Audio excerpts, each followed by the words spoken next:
ഭക്തജനങ്ങളെ നമസ്തേ. ഞാനിപ്പോൾ നിൽക്കുന്നത് തളിപ്പറമ്പ് തൃച്ചംബരം ശ്രീകൃഷ്ണ ക്ഷേത്ര സന്നിധിയിലാണ്. ഈ ക്ഷേത്രത്തിൽ ഞാൻ ഇന്ന് വന്നതിൻ്റെ ഒരു പ്രധാന ഉദ്ദേശം 40 വർഷത്തോളം ബോംബെയിൽ താമസിച്ച് ആത്മീയ വിഷയങ്ങൾ കൈകാര്യം ചെയ്ത് ആയിരക്കണക്കിന് ശിഷ്യഗണങ്ങളെ സമ്പാദിച്ച ശ്രീമതി ആനന്ദം ചേച്ചിയെ കാണുവാനാണ്. ആനന്ദം ചേച്ചി ഒരു നിറദീപമാണ്. വിഷുക്കണിയുമായി ബന്ധപ്പെട്ട് കിടക്കുന്ന നിഗൂഢമായ നമുക്കറിയാത്ത പല കാര്യങ്ങൾ നമ്മളുമായി സംവേദിക്കാനാണ് ഞങ്ങൾ ആനന്ദം ചേച്ചിയെ സന്ദർശിക്കുന്നത്. വിഷുക്കണിയെ പറ്റിയുള്ള വളരെ ഡീറ്റെയിൽഡായ ഒരു എപ്പിസോഡ് നിങ്ങൾക്ക് കാണാവുന്നതാണ്. drmararji.com എന്ന യൂട്യൂബ് ചാനൽ നിങ്ങൾ സബ്സ്ക്രൈബ് ചെയ്യുക, ലൈക്ക് ചെയ്യുക, ഷെയർ ചെയ്യുക, കമൻറ്റ് ചെയ്യുക.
ആനന്ദം ചേച്ചി നമസ്തേ. വളരെയധികം ഒരു ഭക്തിസാന്ദ്രമായ അന്തരീക്ഷം എനിക്കിവിടെ അനുഭവപ്പെടുന്നു. പ്രത്യേകിച്ച് നിങ്ങളുടെ ധർമ്മദൈവം കണക്കെ നിങ്ങളെ സംരക്ഷിക്കുന്ന തൃച്ചംബരത്ത് അപ്പനാണ് തൊട്ടടുത്തുള്ളത്. എപ്പം ഒരു സംരക്ഷണ വലയമാണ് നിങ്ങൾക്ക് ഭഗവാൻ കൃഷ്ണൻ നൽകുന്നത്. ഈ വിഷുക്കണിക്കായി ഒരുക്കിയിട്ടുള്ള ഈ സാധന സാമഗ്രികളൊക്കെ കാണുമ്പോൾ എനിക്ക് ഭക്തകവി പൂന്താനത്തിൻ്റെ ആ ഗുരുവായൂരപ്പൻ്റെ ആ ഭക്തിഗാനമാണ് മനസ്സിൽ വരുന്നത്. പിൽക്കാലത്ത് ഓമനക്കുട്ടൻ എന്ന മലയാള ചിത്രത്തിൽ ദേവരാജൻ മാസ്റ്റർ സംഗീതം കൊടുത്ത് ഭക്തിസാന്ദ്രമായ ശബ്ദത്തിൽ പി ലീലയും രേണുക അമ്മയും ഈ ഗാനം ആലപിച്ചു. കണി കാണും നേരം കമല നേത്രന്റെ നിറമേറും മഞ്ഞ തുകിൽ ചാർത്തി കനകിങ്ങിനി വളകൾ മോതിരം അണിഞ്ഞു കാണേണം ഭഗവാനെ. എത്ര മനോഹരമായാണ് ഭക്തിയുടെ അവസാന വാക്കായ പൂന്താനം കൃഷ്ണനെ ഉപമിച്ചിരിക്കുന്നത്. ജ്ഞാനപ്പാനയിൽ പോലും 2 വരി ജ്ഞാനപ്പാനയുടെ വരികൾ ഒന്ന് ആനന്ദം ചേച്ചി. കണ്ടു കണ്ടങ്ങിരിക്കും ജനങ്ങളെ, കണ്ടില്ലെന്നു വരുത്തുന്നതും ഭവാൻ. മാളിക മുകളേറിയ മന്നന്റെ തോളിൽ മാറാപ്പൂ കേറ്റുന്നതും ഭവാൻ. എങ്ങനെ വിലയിരുത്തുന്നു നിങ്ങളുടെ ആ ബാല്യകാലത്തുള്ള വിഷുവും ഇപ്പോഴത്തെ ന്യൂജൻ വിഷുവും? ബാല്യകാലത്ത് ഇതൊരു ഉത്സവമായിരുന്നു. അതെ, എന്തിനും ഏതിനും നാട് മുഴുവൻ ഓടി നടന്ന് സാധനങ്ങളൊക്കെ സംഭരിച്ചു കൊണ്ടുവന്ന് വളരെ സന്തോഷത്തോടു കൂടിയായിട്ടുള്ള ഒരു വിഷുക്കണിയായിരുന്നു അന്നത്തെ കാലത്ത്. അതെ, അന്ന് നിങ്ങളൊക്കെ കൃഷി ചെയ്യുമായിരുന്നു. കൃഷിക്കാർ കൃഷി ചെയ്തത് കൊണ്ടുവന്ന് ഇവിടെ വെക്കും. അങ്ങനെയാണ് ഈ കണിവെള്ളരിയൊക്കെ വെള്ളരിയൊക്കെ അങ്ങനെയാണ് കൊണ്ടുവരുന്നത്. അതാണ് നമ്മൾ ഇവിടെ കണിയായിട്ട് വെക്കുന്നത്. ഇന്നിപ്പോ എല്ലാം റെഡിമെയ്ഡാണ്. ഒന്നും നമ്മൾ അതിന് വേണ്ടി അലയണ്ട. എല്ലാം മാർക്കറ്റിൽ സാധനങ്ങൾ റെഡിയായിട്ട് കിട്ടും. കൊണ്ടുവന്ന് ഇവിടെ വെച്ചാൽ മതി. കഴിഞ്ഞ ആഴ്ച ഒരു ലേഖനം കണ്ടു, കണിക്കൊന്ന പോലും ആർട്ടിഫിഷ്യലായിട്ട് ഇപ്പോൾ ഉണ്ടാക്കുന്നു. 30 രൂപയ്ക്ക് കണിക്കൊന്ന കിട്ടുന്നുണ്ടെന്ന് പറഞ്ഞു. ഇപ്പോഴെല്ലാം അങ്ങനെയാണ്. ഏതായാലും ആനന്ദം ചേച്ചിയുടെ ഈ കൃഷ്ണനെ വളരെ ഇഷ്ടപ്പെട്ടു. ഓടക്കലിൽ വിളിച്ചുകൊണ്ട് നിൽക്കുന്ന ആ കൃഷ്ണൻ, ഒരു ന്യായമായ ചോദ്യം ഞാൻ ചോദിക്കും. കൃഷ്ണനും വിഷുവുമായുള്ള ഈ അഭേദ്യമായ ബന്ധത്തിൻ്റെ ഐതിഹ്യം എന്താണ്? തീർച്ചയായിട്ടും ആദ്യം ഞാൻ എൻ്റെ സാറ് CM മേനോൻ സാറിനെ ഒന്ന് സ്മരിക്കുന്നു. അദ്ദേഹം പകർന്നു തന്ന അറിവാണ് എനിക്കുള്ളത്. വിഷുവിൻ്റെ ഒരു ഐതിഹ്യം, മഹാവിഷ്ണു ശ്രീകൃഷ്ണനായി അവതരിച്ച ആ ശ്രീകൃഷ്ണനും പത്നിയായ സത്യഭാമയും കൂടി നരകാസുരൻ്റെ കൊട്ടാരത്തിൽ ചെന്ന് നരകാസുരനിൽ നിന്നും കിട്ടുന്ന ഒരുപാട് ഉപദ്രവങ്ങളെ പറ്റി പറഞ്ഞു കേട്ട് ആ നരകാസുരനെ ഇല്ലാതാക്കാനായിട്ട് അദ്ദേഹത്തിൻ്റെ കൊട്ടാരത്തിൽ ചെല്ലുന്നു. അങ്ങനെ ആ നരകാസുരനെ അവിടുന്ന് വധിക്കുന്നു. നരകാസുരന് കിട്ടിയ ഒരു വരമാണ് ഭൂമിദേവി, അമ്മയായ ഭൂമിദേവിയുടെ അത് സാക്ഷ്യത്തിൽ, അല്ലെങ്കിൽ ഭൂമിദേവിയുടെ സഹായത്തോടെ, അല്ലെങ്കിൽ ഭൂമിദേവിയുടെ മുഖാമുഖത്തോടു കൂടി മാത്രമേ മരണമുള്ളൂ എന്നുള്ളത് ഒരു വരമുണ്ട് നരകാസുരന്. ആ നരകാസുരനെ വധിക്കാനായിട്ട് ഭൂമിദേവിയുടെ അവതാരമായ സത്യഭാമയോട് കൂടിയാണ് ഭഗവാൻ ചെല്ലുന്നത്. അങ്ങനെ ആ നരകാസുരനെ വധിച്ച് വിജയശ്രീലാളിതനായിട്ട് തിരിച്ചു വരുന്നതിനെയാണ് നമ്മൾ വിഷുവായിട്ട് ആഘോഷിക്കുന്നത്. ഈ സമയത്താണോ ശരിക്ക് തടങ്കലിലാക്കിയ ഈ 16,000 ഗോപസ്ത്രീകളെയും രക്ഷിക്കുന്നത്? ഈ സ്ത്രീകൾക്ക്, ഇവരെ ഒരാൾ പിടിച്ചുകൊണ്ടുപോയ സ്ത്രീകളാണ്, അവരെ വേറൊരാൾ സ്വീകരിക്കില്ല. അതെ, അതുകൊണ്ട് കൃഷ്ണൻ ഇവരെ എല്ലാം സ്വീകരിച്ചു. അതാണ് ഇതിൻ്റെ ഐതിഹ്യം. അതാണ് ഐതിഹ്യം. പിന്നെ താത്വികമായിട്ട് പറഞ്ഞാൽ ഭഗവാനെയും പ്രകൃതിയെയും ഒന്നിച്ച് കണി കാണുക, നല്ല മുഹൂർത്തത്തിൽ ഒന്നിച്ച് കണി കാണുക എന്നുള്ളതും കൂടി ഇതിൻ്റെ ഭാഗമാക്കിയിട്ട് വരുന്നുണ്ട്. ആ മുഹൂർത്തത്തിന് അത്രയും പ്രാധാന്യമുണ്ട്. ആ മുഹൂർത്തത്തിൽ കാണണം, ഭഗവാനെയും കാണണം, ഒന്നിച്ച് പ്രകൃതിയെയും കാണണം. അതുകൊണ്ടാണ് കൃഷ്ണ വിഗ്രഹത്തിനും കൃഷ്ണനും ഇത്ര പ്രാധാന്യം. ഭഗവാൻ അല്ലെങ്കിൽ ഈശ്വരൻ, പരമാത്മാവ് എന്നൊക്കെ പറയുന്ന ഒരാള് കൃഷ്ണനാണ്.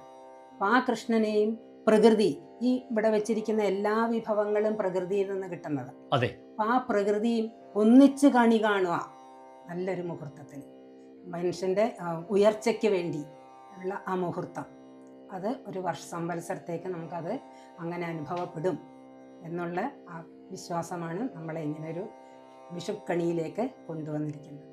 സുഗന്ധപുഷ്പങ്ങളെ കൊണ്ട് ഭഗവാനെ കണി കാണണമെന്ന് കേരളത്തിലെ ഏറ്റവും വലിയ കവി പാടിയിട്ടുണ്ട്. അതെ, ആടിമകളിലെ ആ മനോഹരമായ ഗാനം ദേവരാജൻ സംഗീതം കൊടുത്തതാണ്. തെച്ചി മന്ദാരം തുളസി പിച്ചകമാലകൾ ചാർത്തി ഗുരുവായൂരപ്പ നിന്നെ കണി കാണേണം. എൻ്റെ സംശയം ഇവിടെ ഇതാണ്, ഈ പൂക്കളൊക്കെ അദ്ദേഹം പറഞ്ഞു, എങ്കിലും കണിക്കൊന്നയെ പറ്റി അദ്ദേഹം പറഞ്ഞു. ഈ കർണികാരം എന്ന സംസ്കൃതത്തിൽ പറയുന്ന കണിക്കൊന്ന എന്തുകൊണ്ടാണ് ചേച്ചി ഈ വിഷുക്കണിയുമായിട്ട് ഇങ്ങനെ അഭേദ്യമായിട്ട് ബന്ധപ്പെട്ട് കിടക്കുന്നത്? ഇതിൻ്റെ ഐതിഹ്യം അറിഞ്ഞാൽ കൊള്ളാമല്ലോ. ഒന്ന്, ശ്രീരാമാവതാരത്തില് ബാലിയെ കൊല്ലാൻ വേണ്ടി മറഞ്ഞു നിന്ന് അമ്പെയ്ത മരം ആണ് കൊന്നമരം. ഈ വൃക്ഷമാണ് കൊന്നമരം. കൊന്നമരത്തിന് പിന്നീട് മോശമായ പേരുദോഷം വന്നു. ആ പേരുദോഷം മാറ്റാനായി കർമ്മഫലം എല്ലാവരും അനുഭവിക്കണം. അതെ, അപ്പോൾ ആ കൊന്നമരം പിന്നീട് ഭഗവാനെ പ്രാർത്ഥിച്ചിട്ട് അതിൽ നിന്നും, ആ ദോഷത്തിൽ നിന്നും മാറി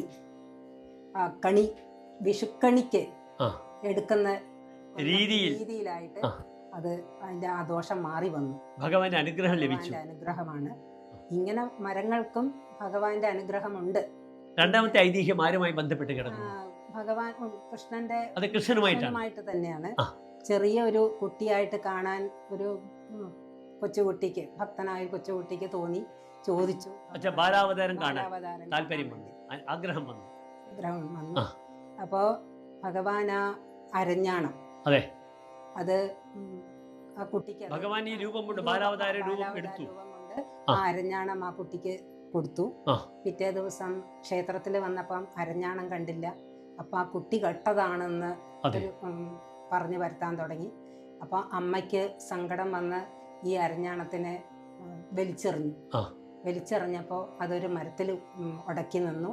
ആ മരം മുഴുവനും നല്ല വർണ്ണാഭമായിട്ടുള്ള മഞ്ഞ കളറിൽ കണിക്കൊന്നയായിട്ട് അതിൽ കാണാൻ പറ്റി.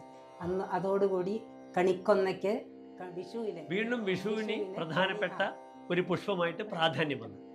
ഈ വിഷുക്കണി എങ്ങനെയാണ് ഒരുക്കേണ്ടതെന്ന് ഞങ്ങളുടെ പ്രേക്ഷകരുമായി ഒന്ന് സംവേദിക്കുന്നു. തീർച്ചയായിട്ടും. ആദ്യം വിഷുക്കണി കിഴക്കോട്ട് അഭിമുഖമായിട്ടാണ് വിഷുക്കണി ഒരുക്കേണ്ടത്. ശരി. പിന്നെ ഭദ്രദീപം 5 തിരിയിട്ടുള്ള വിളക്ക് കത്തിക്കണം. പിന്നെ ആവണിപ്പലക, ആവണിപ്പലകയിലാണ് കൃഷ്ണ വിഗ്രഹം വെച്ചിരിക്കുന്നത്. അങ്ങനെ ഇവിടെ ആവണിപ്പലകയിലാണ് കൃഷ്ണ വിഗ്രഹം വെച്ചിരിക്കുന്നത്. ഇതിനൊരു മഹത്വം പണ്ടേ പറയുന്നുണ്ട്. ആവണിപ്പലകയിൽ ഇരുന്നിട്ടാണ് പാട്ടുകളിലൊക്കെ ആവണിപ്പലകയെ പറയുന്നുണ്ട്. അതെ. ഇനി ഓരോ സാധനങ്ങളായിട്ട് നമുക്ക് ഉരുളിയിലാണ് ഈ വിഷുക്കണിക്ക് വേണ്ട സാധനങ്ങളൊക്കെ നമ്മൾ ഒരുക്കുന്നത്. ആദ്യമായി ഈ ഉരുളിയിൽ വെക്കുന്ന സാധനം നാളികേരമാണ്. തന്നോളൂ. ഇവിടെ എനിക്കൊരു സംശയം. നാളികേരം കിഴക്ക് ദർശനമായ സ്ഥലങ്ങളിൽ നാളികേരത്തിന്റെ കണ്ണ് വടക്ക് ദർശനമായാണ് സാധാരണ ചെയ്യാറുള്ളത്. അപ്പോൾ ഇങ്ങനെ ചെയ്യാം അല്ലേ? വടക്ക് ദർശനമായി ഇവിടെ ഞാൻ ഈ നാളികേരത്തിനെ ഇവിടെ സ്ഥാപിച്ചു. അതിനുശേഷം എന്താണ്? മറ്റ് വിഭവങ്ങളാണ്, ഫലവൃക്ഷങ്ങളാണ്, ഫലാദികളാണ്. അടുത്തതായി ചക്ക. ചക്കക്ക് സംസ്കൃതത്തിൽ പനസഫലം എന്നാണ് പറയുന്നത്. അടുത്ത ചോദ്യം ആനന്ദ് ചേച്ചി, ഈ ചക്ക പഴുത്തത് വേണമോ അതല്ല ഇടിച്ചക്ക വേണമോ എന്ന് പല നിയമങ്ങളുമുണ്ട്. എന്റെ ചെറുപ്പകാലത്തെല്ലാം പഴുത്ത ചക്കയാണ് സാധാരണ വെക്കാറുള്ളത്. ഇന്നിപ്പം കിട്ടാനില്ല. ഏതായാലും നമുക്ക് ചക്ക വെച്ചിട്ട് നമുക്ക് കണിയോടെ നമുക്ക് വീണ്ടും തുടരാം. ചക്ക എവിടെ വെക്കണം? ഇങ്ങനെ വെക്കാം. അതിനുശേഷം ഇതെന്താണ്? കണിവെള്ളരിയാണ്. അതിനുശേഷം കണിവെള്ളരി വെച്ചു. ഇത് കുമ്പളങ്ങ. ഇതാണ് ഇളവൻ എന്ന് പറയുക, ഇളവൻ കുമ്പളം. നിറഞ്ഞു വരുന്നുണ്ട് നമ്മുടെ ഒരു അക്ഷയപാത്രം കണക്ക്. ഇതെന്താണ്? മത്തനാണ് അല്ലേ? ഇത് ശരിക്കും നിങ്ങളുടെ ഗ്രാമത്തിൽ നിന്നും കൊണ്ടുവന്ന മത്തന്റെ ആ ഒരു പ്രൗഢി ഇതിനുണ്ട്. ആ മത്തന്റെ മഞ്ഞ നിറം തന്നെ. Very good. ഇതിവിടെ വെക്കട്ടെ. അതിനുശേഷം ഇത് കണിമാങ്ങയാണ് അല്ലേ? കൊലയോടുകൂടിയ മാങ്ങ അല്ലേ? അപ്പൊ ഇതാ നമുക്കിതിനെ ഇവിടെ വെക്കാം. നമുക്ക് കോവയ്ക്കും ഇവിടെ വെക്കാം. ഇതിന് ശേഷം കണിക്കൊന്ന, നമ്മുടെ പ്രിയപ്പെട്ട കർണികാരം. അപ്പൊ ഇനി ഇതിൽ എന്തൊക്കെയാണ് ഉണ്ടാവുക? ഇതില് ഇനി അരിയൊക്കെയാണ് വെക്കേണ്ടത്. ധാന്യങ്ങൾ. ചേച്ചി, ഇവിടെ നവധാന്യങ്ങളാണ് നാം സാധാരണ പറയാറുള്ളത്. പക്ഷെ ഇവിടെ ചേച്ചിയുടെ താലത്തിൽ 5 ധാന്യങ്ങൾ മാത്രമേ കാണുകയുള്ളൂ. ചേച്ചി, ഈ പഞ്ചകം എന്ന് നിങ്ങൾ പറഞ്ഞു, പഞ്ചധാന്യങ്ങൾ. ഈ പഞ്ചധാന്യത്തിൽ 4 ധാന്യങ്ങളും നാം സാധാരണ കാണുന്നു. പക്ഷെ വിശേഷപ്പെട്ട ഒരു ധാന്യം നമുക്ക് ഈ വിഷുക്കണി കാണുന്ന പ്രേക്ഷകരിലേക്ക് ഒരു സന്ദേശം പോലെ നൽകാനുണ്ട്. ആ ധാന്യത്തെ ഒന്ന് ചേച്ചി വിശദീകരിക്കണം. ഇതാണ് തുവര. ഇത് കറുത്ത തുവരയാണ് അല്ലേ? ഔഷധ ഗുണമുള്ള 2 തരം തുവരകളുണ്ടെന്നറിയാം. ഈ സംസ്കൃതത്തിൽ ഇതിന് ആഢക്യം എന്നാണ് ഇതിന്റെ നാമധേയം. ഇത് നവഗ്രഹത്തിൽ ചൊവ്വ രക്തകാരകനാണ്. ചൊവ്വ എന്ന ഗ്രഹത്തിന്റെ ധാന്യമാണ് ആഢക്യം. ഈ ക്യാൻസർ പേഷ്യൻസിന്, അതേ രീതിയിൽ ഹൈ BP ഉള്ള രോഗികൾക്ക് ആഢക്യം നന്നായിട്ട് പായസം വെച്ചും പുഴുക്കുമായിട്ട് കൊടുക്കാറുണ്ട്. വിഷുക്കണിയിലെ അവിഭാജ്യ ഘടകങ്ങളായ തൻവസ്ത്രം, സ്വർണം, അഷ്ടമംഗല്യം, ഇതൊക്കെ ഇന്നത്തെ കണിയിലില്ലേ? എല്ലാം ഉണ്ട്. എല്ലാം യഥാക്രമത്തിൽ നാം ഇവിടെ കാഴ്ചവെച്ചിട്ടുണ്ട് നമ്മുടെ പ്രിയപ്പെട്ട പ്രേക്ഷകർക്കായിട്ട്. ചേച്ചിയുടെ ഒരു സന്ദേശം. ലോകം മുഴുവൻ യാത്ര ചെയ്തിട്ടുള്ള ആയിരക്കണക്കിന് ശിഷ്യഗണങ്ങളുള്ള ഭഗവാനുമായി, വിശിഷ്യ ഇവിടെ തളിപ്പറമ്പിലെ തൃച്ചംബരം അപ്പനുമായിട്ട് ഒരാത്മീയ ബന്ധം, ബാല്യകാലത്ത് തുടങ്ങിയ ബന്ധം, ഇതൊക്കെയുള്ള ചേച്ചിക്ക് ഞങ്ങളെ പ്രിയപ്പെട്ട പ്രേക്ഷകരോടുള്ള ഒരു സന്ദേശം. കാലേ വർഷതു പർജന്യ പൃഥ്വി സസ്യശാലിനി. ധാരാളം മഴ കൊണ്ട് ഭൂമി നല്ല സസ്യശ്യാമളമായി വരാൻ നമുക്ക് പ്രാർത്ഥിക്കാം. അതെ.